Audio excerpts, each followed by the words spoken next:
Hi, this is Diana from Bloomerang, and today I'd like to share with you 6 trees that are easy to identify during the springtime. What we're looking at here is a sycamore tree.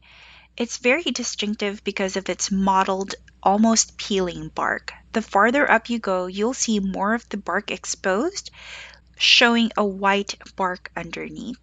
Sycamores also like to grow near water, so if you see the white barks of the sycamore tree, chances are there is or used to be water in that area where that tree is. Can you spot the sycamore in this picture? Yep, that's the one. Now that I've pointed it out, those white branches are hard to miss, and there's a stream right behind those bushes. Let's take a look at this tree. The bark seems to be darker than any of the other trees around it. There are also a couple of the same trees in the back. Can you tell me what this tree is? If you said black cherry, you're absolutely right. If you spot a tree whose bark looks like burnt potato chips, it's probably a black cherry. This next tree is the Indiana state tree. Yes, the tulip tree. You can see that it's tall and straight and most of the branches are at the very top. This is because the tulip tree is a self-pruning tree, and if we pause toward the top here, you'll see some scars where the branches have been pruned off.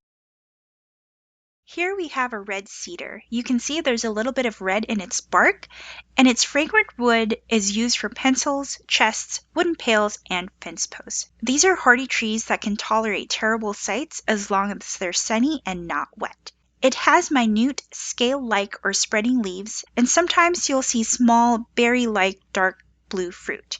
And as we're talking about berries and fruits, when you're on a hike, it's a good rule of thumb to leave them alone and not eat them. What we have here is a beech tree. You know it's a beech tree because of the nice, smooth trunk. I remember it easily because it looks like an elephant's legs or an elephant's trunk. You'll also notice that it still has some of its leaves. You've probably seen a lot of these on the ground, but just might not have known what they are. They actually come from this tree, which is a sweet gum tree. This is not the kind of gum you want to chew on. This tree is unique with its star-shaped leaves and brown gumball-shaped fruits.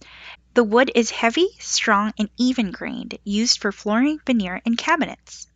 And there you have it. Those are 6 trees that you can easily identify in winter or spring, even without their leaves. I hope this has been fun for you, and let me know what kind of trees you have in your area and what other tips you have for identifying trees in the winter and springtime.